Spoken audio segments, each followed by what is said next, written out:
Hey everyone, welcome back to the Fishing with Andrew live show. Before I get started, I just want to say thank you to everyone for the positive feedback I've been getting lately. I really appreciate it very much. Now with that said, let's bring on the man that needs no introduction. He is a huge inspiration to me, and one thing I have to add, one hell of an angler. The founder of Fearfishing, Mr. Ian West.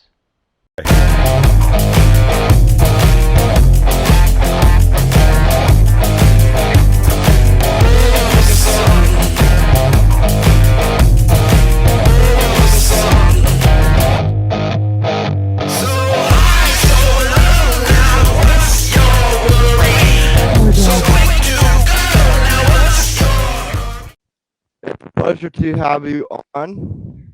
So first, let's have you introduce yourself and tell people who you are. I'm Ian West. I'm from Port Hope, Ontario. The owner, host, producer of Fearfishing Everything, along with my buddies and the rest of the team. But yeah, that's me, Mr. Fearfishing. So, how have you been out hunting and fishing lately? So the last time I was fishing was the day after I got back from Alabama, right at the beginning of March. And then I was home for weeks on end. And last Saturday for the turkey opener is the first time I've been hunting this year. Oh, nice. How Yeah, was that? Good, well, it was all right. It was a good, little good. slow. Our turkeys have left That, the farm, but from what I heard today, Mark Hunter said the turkeys are back. Mark saw some birds today, so oh, that's a good sign. yeah, I believe I've seen them up on his Facebook posts. Yeah, he had an exciting day in the woods, from what I understand. That's good. It Yeah. looks like he and Sean are tuned in. Oh, great. Excellent. So, the one thing I was going to, the first topic I wanted to talk was it's a it's a small fishing industry, and how can we as anglers help grow it a little bit more? Well, the industry is very small, even across North America. A lot of anglers know each other personally who may live thousands of miles apart. The biggest way that we can grow fishing together as a community is to take young people out fishing. It is important for us to take people who are under the age of 13 fishing, but the real part in fishing we lose is kids when they go to high school. When they go to high school, they get involved with other stuff, and we lose a lot of them, and then we get them back somewhere in their early to mid 20s. So taking little tiny kids is really good, but if you can convince a teenager to go fishing, that is really how we can grow this industry together. Oh, okay. Yeah, I just got my girlfriend into fishing last year. I've been taking her out with me, That's and perfect. she liked it so far. I just gotta get her. Amber never fished in her whole life till we got together, and now she has all the gear and she goes fishing when she has time and participates in the fear fishing experiment. So Amber is very knowledgeable, and she didn't do any fishing until we met. Oh wow. Yeah, Sandy hasn't done any until we met. Then she came out and watched me. Then just went out and last year. No, not last year, but the year before she got her fishing license. Nice. Well, that's important. The more fishing licenses we can sell, the more money that the Ministry of Natural Resources and Forestries has to spend on research for fishing and ultimately conservation officers patrolling to make sure everybody's doing what they're supposed to be doing. Oh, it's a leggy mark. I've been trying to work it out. No problem, my man. I at Fear Fishing we have these all the time. Don't worry. So, other things I've been. Have you been out? What's your opinion on the trout opening on with Port Hope now? So Port Hope is where I grew up. It hits very close to home for me. Am I still there? Yeah. It hits very close to me. Sorry, guys, I'm having a little bit of technical difficulties. Is it? Go ahead, Is Ian. it working? Repeat that again. You cut out, then you came back in. Okay. Yeah, it's so working now. I grew up in Port Hope. I lived in Port Hope my entire life. The river is basically why I got into fishing. Having that, I didn't bass fish very much as a young man. I did a ton of river fishing. It's really tough to tell anglers not to fish when the government says fishing is Okay. over. So I think Port Hope did what they needed to do to protect their citizens, which are, there's a ton of older people. I'm the only one under the age of 40 on my street. There's a ton of elderly people in this town. We have a ton of nursing homes, and I think that Port Hope made the right call shutting down their municipal land to protect their citizens. In the long run, that's what we need to do, is protect our citizens. On the other hand, anglers did an amazing job. I only heard of 2 complaints about trout opener all across Ontario. So anglers really did their part in following the rules and social distancing. And, you know, it seems all the hype and scary stuff that people talked about before trout opener didn't happen. So good on the anglers for pulling off a safe weekend. And I haven't heard any talk about anything this week about anglers fishing. That's good. It is really good. At least they're following the rules. That's right. At least they're following the rules and helping out. And in these tough times, everybody needs to make their own decisions. Yeah, go ahead. People need to make their own decisions. Everybody's got different circumstances. Some people have private property. Some people don't have private property. Some people, you know, maybe their mother who's elderly lives in their house. And, you know, I haven't gone fishing. I don't have the boat ready. I have little kids here and a teenager and Amber. And I've just made the decision that until this smooths over, that I'm good hunting on the private property, and we'll make a day-by-day call when I decide that I want to personally go back fishing. But the other thing is that if people want to go fishing and they're following the rules, nobody should judge them for that either. Everybody's got to make their own decision. As long as they follow the rules, I think. That's right. And that's what I've been seeing, is a lot of people have been staying home and a lot of people have decided to go out. But what I've been seeing is everyone's practicing their social distancing, and that's good. That's right. And nobody should judge anglers who go fishing, and nobody should judge the anglers who decide they don't want to go. It's a personal preference. You got to make up your own mind, right? And everybody should. Everybody should respect other people's opinions. Mark, Sean, and I don't totally agree on this, and we're still friends. We don't yell at each other. Yeah, me and my buddy are opposite. I want to go out fishing, but he's just waiting till everything passes over.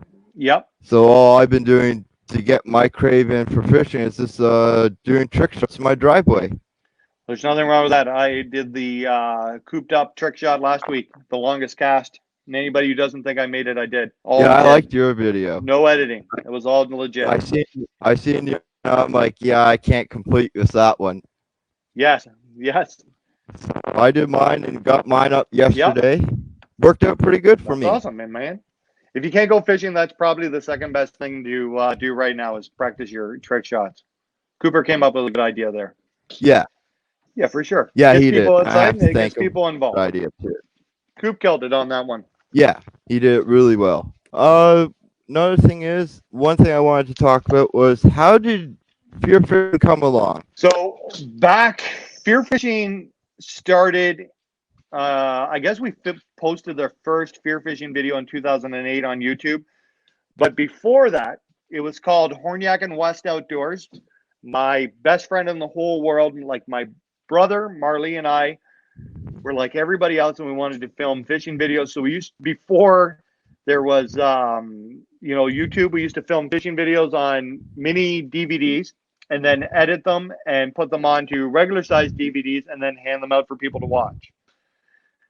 So the real Fearfishing started before Fearfishing was actually a name.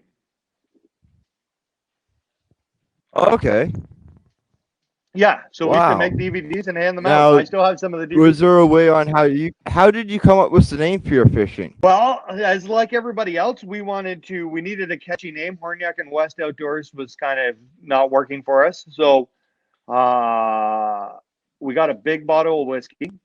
We were at my house and we drank most of the whiskey.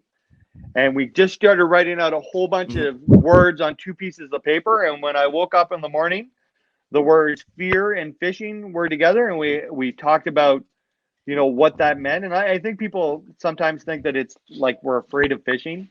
It's more about like when you're trying to film, nothing goes right. When you're trying to get a fish on film, it just doesn't go to plan. The days that you have free to go film, it rains or it's windy. And it's that's really what the meaning behind Fearfishing is. Rather, I'm not that afraid of fish. Yeah. Okay. Awesome. So that's where it came from. Yeah, because I've been I've been subscribed to your YouTube channel for 2 years now, Yep. and been watching your videos, and always had me wondering how did you come up with the name? That's That's how actually it. kind of cool. That's how we came up with it. That and a big hangover. I like that. Yeah. Well, that's the story. I wish it was. I had something better, but that's how it came down. You can even ask Marley. Oh, okay. We just had a question come in. It's actually from Sean. Yep. He wants to know a little bit more about the tackle tour. So the fear fishing, 2 podcasts ago, it came up in the middle of the show about a tackle tour. Our small businesses in the fishing world are hurting really bad right now. The big ones will make it through the storm. The big box fishing stores will make it through this, but the mom and pop fishing store, smaller businesses are they don't have huge online, um, you know, what's the word? Like basis. The mom and pop store Uh, wasn't doing online sales in a big way a year ago. So Sean, myself, and Mark came up with the idea that maybe to boost, when this is all over, to boost up the economy and get a push start going in for these fishing stores, that we rent a bus and we sell some tickets and we go on a tackle tour and we go to fishing stores, maybe 3, 4, 5 of them, get some help from companies and offer people some deals for the retailers can get a bit of a boost start. We need to drive our economy. We got to get okay. our fishing economy going, and we really have to take care of our smaller stores. They're just simply not going to be there. The longer this drags out, the harder it is for any mom and pop business. And Sean, Mark, and I just thought that if we could make this happen, that we'd be doing something good for the sport we love, fishing. Now, Mark had a question. Let's see if I can. Wow, I saw that there. Where is it? Right here. Oh, what is the most memorable Okay, there we opportunity go. that fear fishing has Should be given popping him? up. So I've got to do a ton of cool things in the fishing world. I got to, like Sean said, I got to shake Mike Iconai's hand in Houston as he was going into the classic wall, into the classic to weigh in. I've got to meet so many of my heroes, people that I looked up to. I got the chance to, talk to them and meet them. But honest to God, the most memorable thing I have is probably being better friends with Mark and Sean and really making fear fishing a family. I talk to Mark and Sean every single day. I talk to Mark and Sean about everything that is going on with fear fishing, our lives.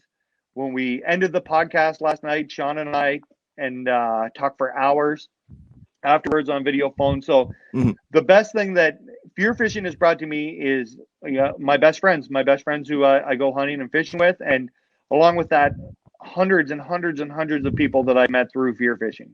Oh, okay. We had another question from Ian, Jim Allen. Yep. I know Ian fishes tournaments with Sean. Has he ever fished tournaments with Mark? I haven't. I don't think I've ever fished a tournament with Mark that I can recall, but I have beat Mark in tournaments. We fish against each other, and I beat up on him most of the time. Oh, most wow. of the time. Most of the time. He will disagree with me, but it's true. Watch the vlogs. I've seen a couple of times. Mark accuses me of editing out his fish. That's a true story right there. Yeah, Mark accused me in the past of editing out his fish, but he just didn't catch them. He is brain fog. Yeah, I've had my friends ask why I cut out certain things in the video. I'm like, I didn't cut anything out. You didn't catch anything. Isn't that funny?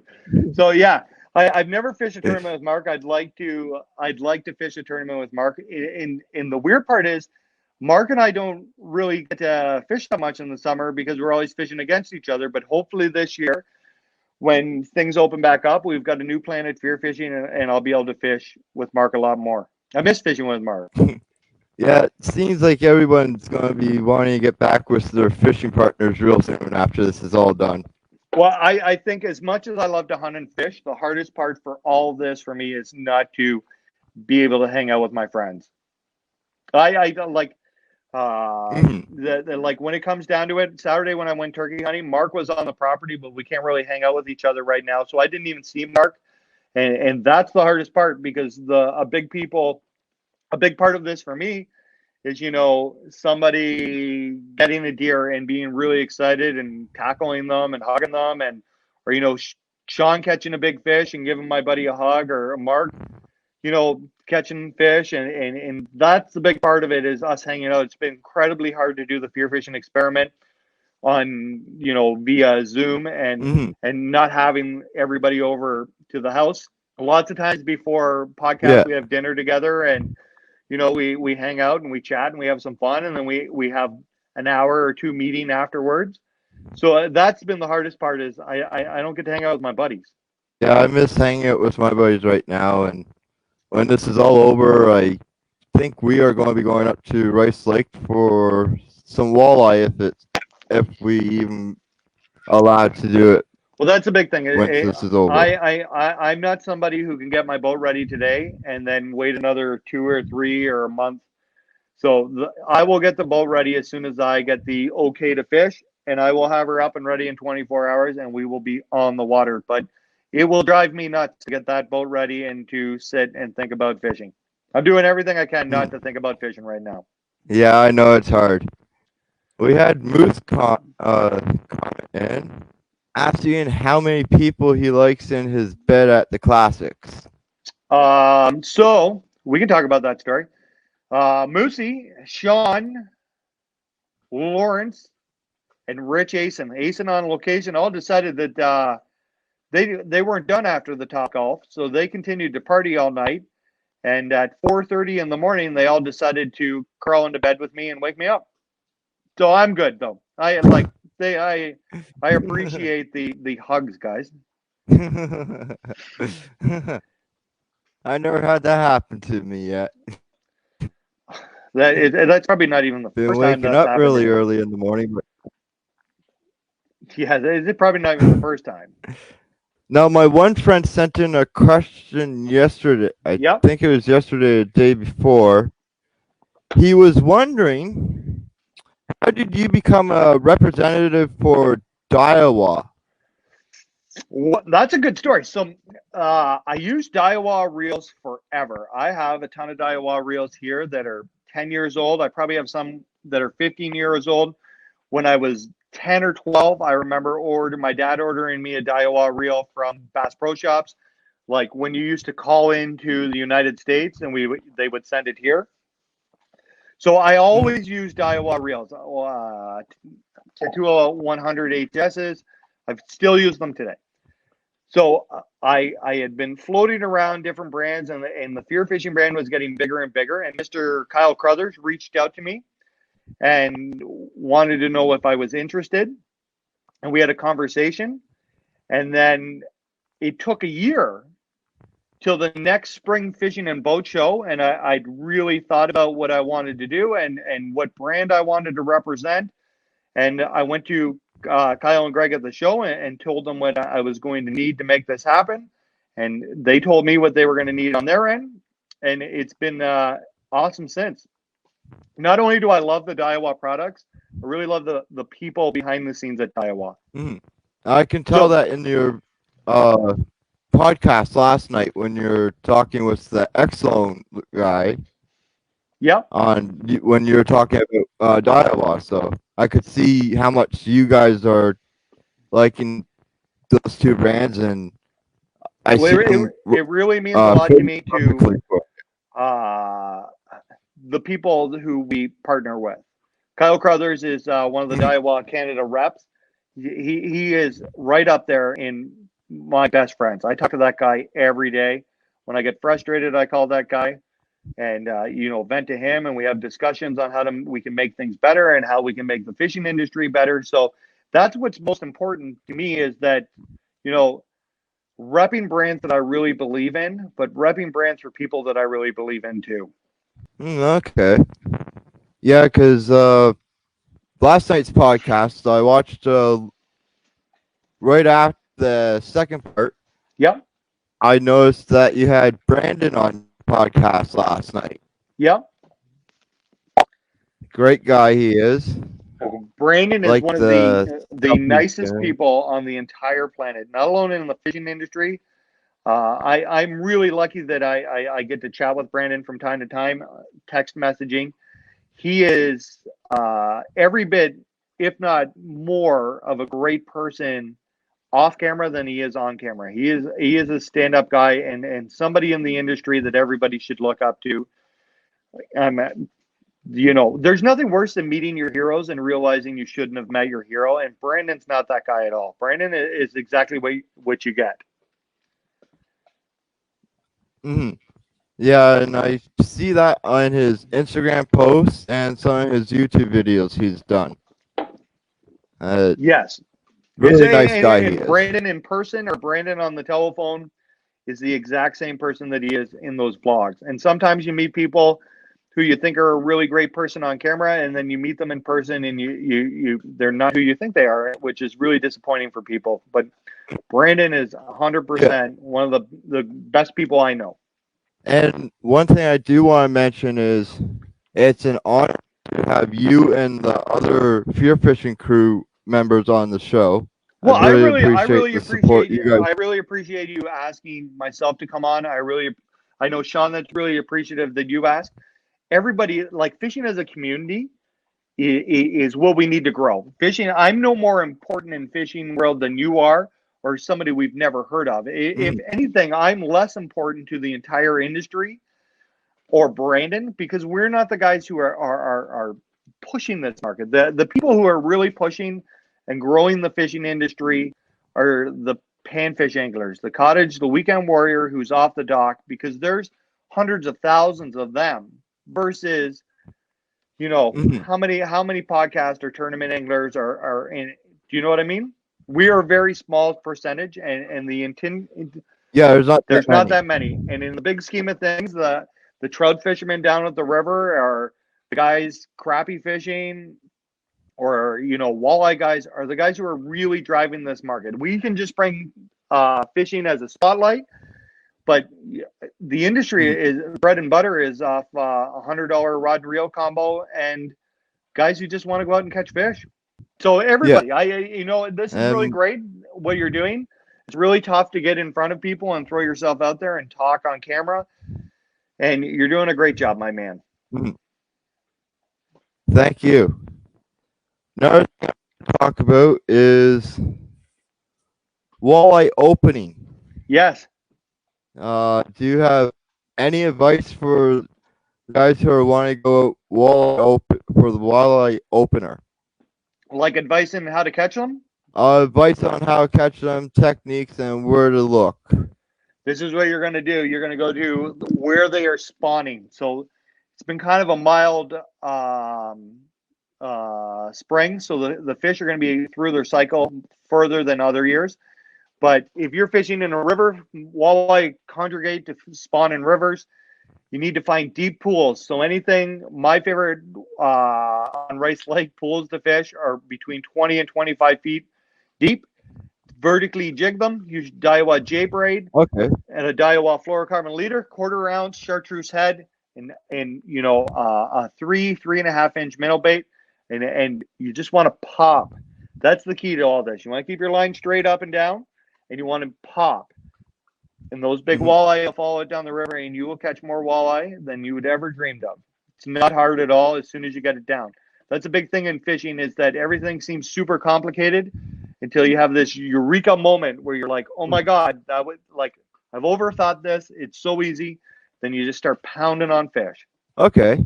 Yeah, because Fishing's I fished Rice Lake a few times, and it's one I've been trying to have trouble catching walleye. So if they're This out of the time I river, finally if catch they're not one. in the river, you need to find weed lines from like 8 to 12 feet of water. Use a black and silver hair jig, but it's the same thing. Don't cast your line out like a mile. Pitch your line out, but you got to get that hair jig to snap. You basically, when you're fishing a hair jig or vertically, or when you're fishing a hair jig, if you can snap it for it goes straight up and almost lands in the same place, that's when you're going to get the big bites. In like a 20-yard cast, you should be able to pop that hair jig 20 times, if not more. Yeah, Sean just comment. He's like, your vertical jigging is on game. You know what the funny thing is? So I do catch a lot of walleye vertically jigging, but Marley is a million times better than me. I don't even fish opening day of walleye anymore because Marley catches so many more fish than me that it's embarrassing. And I'm pretty good at vertically jigging walleye, and he is a magician. Oh wow. Hands down, the best vertical jigging walleye fisherman that I know. Okay, I have another question for you. If you could only fish in the FLW or Bassmasters, which one would it be and why? So here's what it all comes down to. And if we're talking FLW, then we will probably include the MLF in there since they're one company now. Nobody grew up wanting to win, in my opinion, a Red Crest Cup or, what is now the FLW Championship, maybe. I'm not even sure what prize they win. Everybody in the bass world wants to hold that Bassmaster Classic trophy. There's 50 years of history into that, 50 years of great anglers. And I don't think there's a single bass angler out there who doesn't want to hoist that Bassmaster Classic trophy that comes with history. It's kind of like, would you rather win the Super Bowl or the XFL championship? And I think the XL is new Yeah, right. as well. So winning I something new is not as prestigious as winning something that has history behind it. And the Bassmasters is certainly the epicenter of bass fishing. There's nothing that even comes close. uh, which is your favorite lake to fish? Unfortunately, Rice Lake, but it's also the lake I hate to fish the most too. So Oh, yeah, I've had some amazing days on Rice Lake, that's one of my favorite lakes and to I've fish. had some absolute complete meltdowns on that lake. But Mm. I always seem to go back. And I've had times in my life where I promised myself I would never fish that lake again, and I go back. So it is my favorite lake, Oh and wow. it is my least favorite lake to fish. That's the thing, and maybe that's why I like it so I've much. had Because one day you can catch fish like you've never thought possible, and you can go the next day and do the same thing and not get a bite, and then you got to figure the game out. Oh, okay. So maybe I Yeah. like the challenging, and maybe I like the ups Yeah, and it downs of it, happened and to me. it's almost like Race Lake bipolar. Some days it's amazing, and other days it's down the dumps, just sucks. Mhm. But then you know what? When you're fishing tournaments on Rice Lake, no matter what, somebody always catches a bag of fish over 20 pounds in every tournament. There's always one guy who figured this all out and just smashed them. You want me to read that question, or do you want Uh, to? you can if you want. Would you suggest the same technique for northern pike? So with northern pike are a mean green, probably the most aggressive fish that we have in Ontario. They eat everything. They're fast. If northern pike fishing, I'd use 65-pound J braid.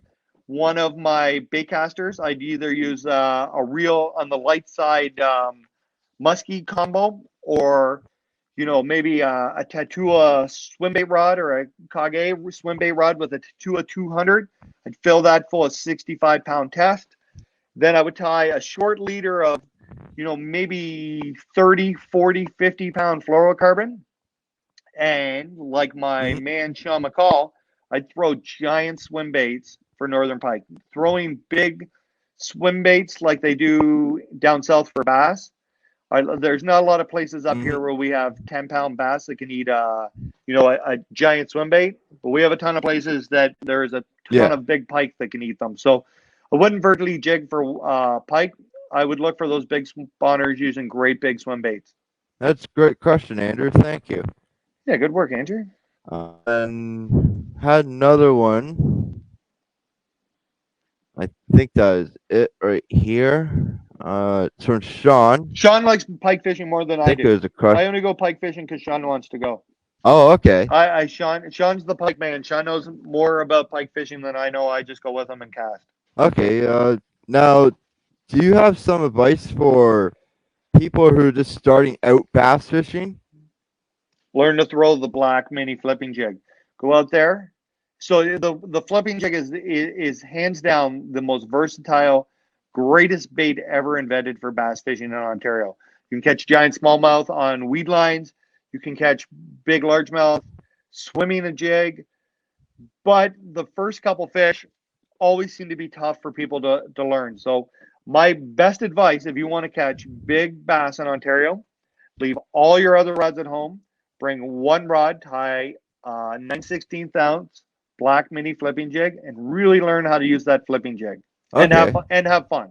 I always tell everybody, like, catching a 5-pound bass isn't that hard. If you go to any lake and you flip every dock in that lake, you're gonna run across a giant largemouth. Yeah, I caught my first largemouth on Rice Lake. There's a ton of them in there. Yes, there are. Trying to find, where is it? My buddy Jamie wrote this. He just wanted to say thank you for a great night last night. I learned a lot about X-Zone lures last night too. I can remember when I first got into bass fishing that Mark Cooler, who invented the slammer, would give me handfuls of them. But I kind of lost track with Kulik over the years, and X-Zone came back out through Jim Van Ryan and his company. And I learned a ton last night about X-Zone lures, and I had no idea they were even imported in Canada. So, like, X-Zone is truly a Canadian company and something everybody should get behind. Like, if you want to boost the economy in Canada, buying Canadian baits will go a long way. Mm-hmm. And not just X-Zone. And that's what I've been We have doing other lately, is companies too. buying. Support our local businesses. It was great, but I learned a ton about X-Zone last night from Brandon and Jim. And Sean asks, what are your plans for fishing season? So my normal plans are to fish tournaments, and the only downside to fishing tournaments in Ontario is we fish the five or six lakes over and over and over and over and over again. And I'm kind of like tired of doing that. I want to go out and explore. I want to spend time with my buddies. We're known as the province with 10,000 lakes. And this summer and over the next couple of years, I'd like to try to fish as many of them as possible. Some more adventure stuff. I'm going to fish the OBN through the Quinny Bassmasters to get my tournament fix in. And that's my plan, to go to a whole bunch of different lakes and try a whole bunch of different things and have some adventures with my buddies. Because tournaments takes up so much time with pre-fish. So even for filming, like, it's 3 days of pre-fish and then 2 days on the weekend. So it's 5 vlogs on the row of the same lake. And if it's not fishing very well, then it's really tough to create content. And at this stage of my life, I really enjoy creating content and bringing videos out that people learn something from or people think is funny. Then I care to tournament fish. Oh, okay. And Michael asks, hey, Ian, what dive product has impressed you the most? They're all amazing. They're all made of the top engineered at the best price points in the market. But if I had to pick, if a baitcaster, I have a Certate that is a high-end spinning reel for drop shotting that is absolutely amazing. It is the smoothest reel I've ever used. The workhorse for me is the Tatuo 150, and I have probably 10 or 12 of them. Anybody who's ever fished in my boat knows that I'm really, really hard on my gear, and those reels are workhorses for the price point and how much you can abuse them. And yeah, I don't clean my reels. I loosen the drag off in, like, at the end of the season, and they last forever. And that's the most important thing for me. I'm not like a real gearhead techie guy who knows how many ball bearings are in everything, but I want products that I can use and really use, and they're going to, every time I set hook, they're never going to fail, and I guarantee you the Tatuo 150 is an absolute workhorse, and you can do everything with it. Okay. Mm-hmm. So that's what impresses me. Not one of the rods I've got yet. Okay. If I can't beat them up, no one can. Then Rich asks, Ian what his favorite story, funniest favorite fishing story that didn't make a video. Let me I got to think about this for a second. Funniest story that never made a video. Okay, I'll tell you a story. This didn't make a video. So we went ice fishing up north with Mark's friend, right? And Sean McCall has a farting problem. Sean McCall eats the worst food and the worst hoagies from convenience stores that are past the expiry date. So Mark and I are driving home, and Mark and I are in the front seat of my truck, and Sean's, being Sean, sleeping in the back seat across my seat, farting the whole time. It stinks in my truck more than you could ever imagine. So Mark and I put the windows down, and in my F-150, you're really warm in the front seat, but it's freezing cold in the back.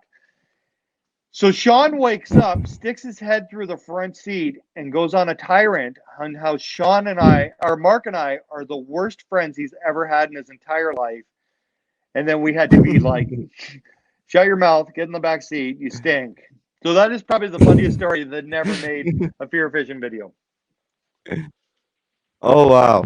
Yes, Sean is deadly. That is a true story. Mark will agree. Did I lose you there? Oh, we already got one. No, I'm still here. I see you. I hear you. Okay, I think this was the one. Great advice about loosening the drag. Thanks. It's really important. Your reels will last a whole lot longer, no matter what brand they are, if you back the drags off them. And over the wintertime, you leave them without the drag set. Good tip for everybody. Loosen your drags off over the winter. Oh, okay. I never knew that. Andrew, you want me to tell you another funny story about Mark this time? Yes, please. So we were going, I believe it was the same trip, and we were headed north. So Mark Hunter has a bladder like a gerbil, and he needs to pee every 45 minutes when you're driving somewhere. So we pull over on the side of the road. I run to the very back of the truck to pee in the snowbank. The snowbanks are probably chest high. Mark stupidly gets out and pees in front of Sean's window. Well, I look over and I see the window come down really slow, and Sean shoved Mark with his pants down into the snowbank, and then put the window up like nothing had happened. And I Mark was in the snowbank, like a baby, like a seal out of water, flopping around with his pants down.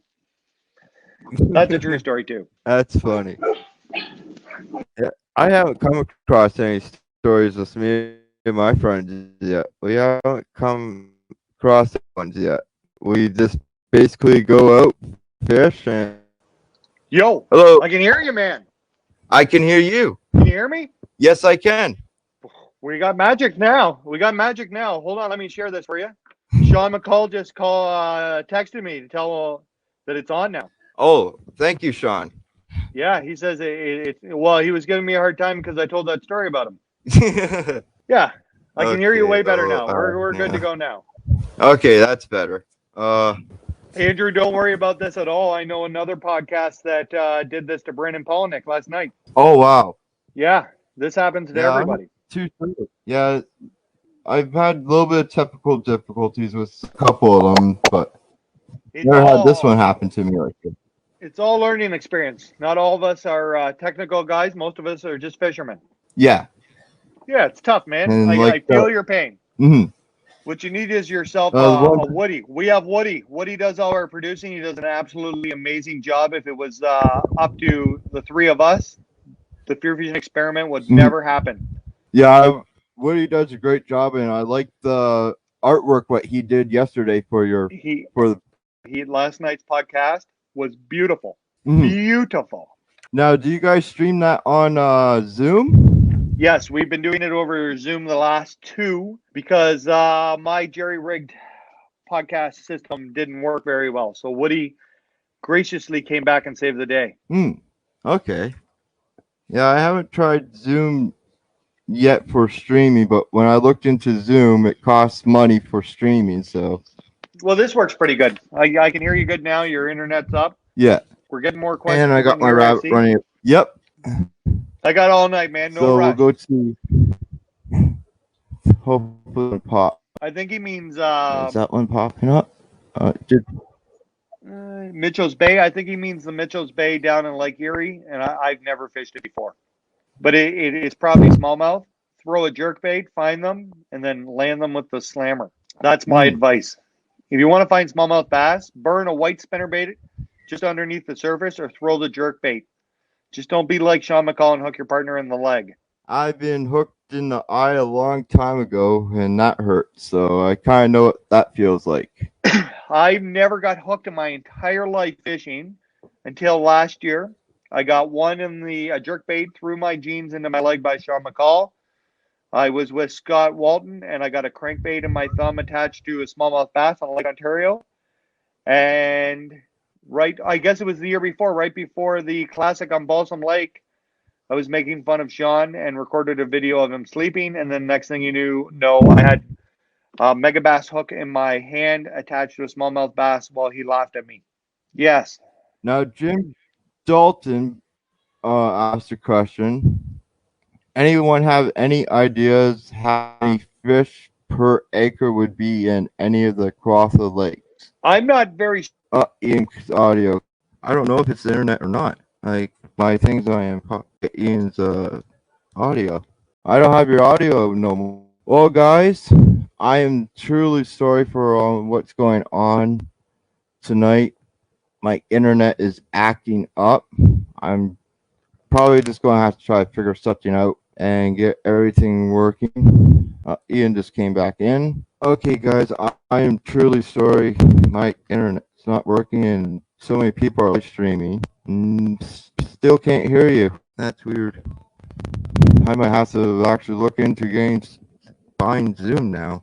Yeah, I can't hear you. That's weird. Yeah, there's a lot of people live streaming too, so I know that. That's not your. It's the internet. Hey Ian, I'll message you after this, and I'll try to figure something out, and I'll try to get a video up on YouTube for people to watch as well. So, sorry guys, I'm having typical difficulties. I'm going to try to figure this out somehow, and I'll get something up so you this video somehow, and we'll get an interview with Ian a proper way somehow, and I'll get it done.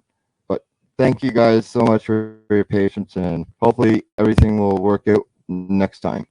Thank you guys. I'm really sorry about this.